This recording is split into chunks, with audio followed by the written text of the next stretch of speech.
Just 3 weeks before she died, Hayden Panettiere posted this photo on Instagram. A wide, vibrant smile. She was, surrounded by friends, the caption simply reading, "Good times." Right. But behind that perfectly curated lens was a 30-year Hollywood veteran who was carrying just an unimaginable amount of quiet, invisible grief. Exactly. So today we're asking Hayden Panettiere what happened before her final goodbye. Welcome to the Starscope Report. Join Jordan and Jamie as they uncover Hollywood drama, music industry shakeups, and viral influencer scandals. Yeah, from red carpet surprises to social media controversies, we dive deep into the stories behind the fame. So the news broke on Sunday, August 16th, 2026. And it was just so shocking. Like, according to breaking reports across the entertainment world, Hayden was gone at just 36. 36. I mean, her family released a statement calling her an incredible light and a force of nature. Yeah, which is so heartbreaking. It really is. But the reality surrounding her passing is, well, it's currently draped in a very active, open police investigation. Right.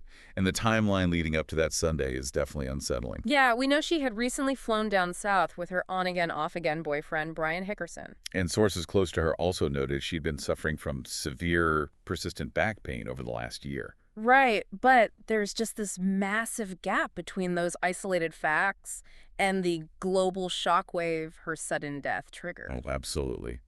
And hey, if you're loving these Hollywood deep dives, make sure you're subscribed because the story of how she navigated this industry is intensely complicated. It really is. That's the part I really struggle to wrap my head around. I know, right? You look at someone who seemingly beat the child star curse. Yeah, she was a tiny voice in Pixar's A Bug's Life, the adorable daughter in Remember the Titans, and then she seamlessly became the immortal cheerleader Claire Bennet in Heroes. And she didn't stop there. She completely reinvented herself as the fiercely ambitious Juliette Barnes in Nashville. Not to mention her roles in Scream and, the video game Until Dawn. From the outside, she won the Hollywood lottery. She totally did. I just don't get how someone who navigated the brutal machinery of this industry that perfectly ends up here. Well, it looks seamless on screen, but think about the psychological whiplash required to survive that transition. Yeah, that makes sense. The industry infrastructure demands absolute innocence and compliance from child stars.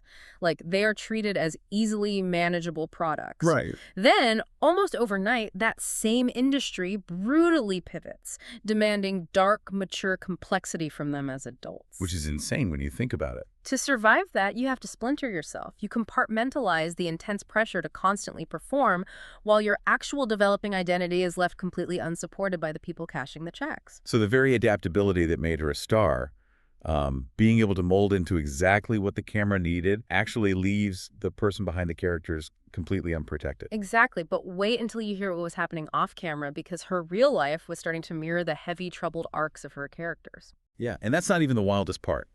Later in this deep dive, we'll talk about the shocking twist nobody saw coming with her recent book. Right, because it wasn't just unprotected, it was actively eroding. In May of 2026, just a few months ago, she released her memoir, This Is Me, A Reckoning. That was her desperate attempt to finally rip the pen away from the tabloids. It was. She laid bare the mechanisms of her struggle, specifically how untreated postpartum depression spiraled into addiction. Yeah, largely because the pressure to maintain her polished public image didn't allow for a private breakdown. And the sheer volume of compounding grief she documented is just staggering. It really is. She described the gut-wrenching experience of giving up full custody of her 11-year-old daughter, Kaya, to her ex-fiancé, Vladimir Klitschko. I can't even imagine. And you combine that with the sudden death of her younger brother, Jansen, from an enlarged heart in 2023. It's just an overwhelming burden. Which brings us right back to that final smiling Instagram post.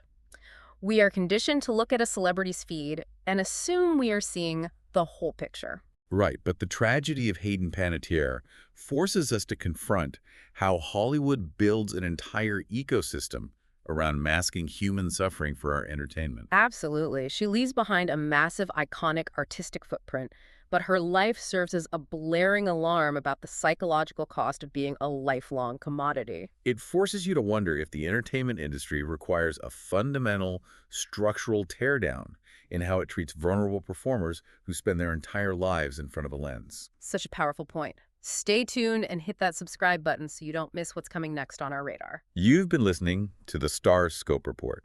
where Jordan and Jamie uncover the stories shaping Hollywood, music, and pop culture. Thanks for tuning in, and don't forget to subscribe for more stories that keep the stars shining.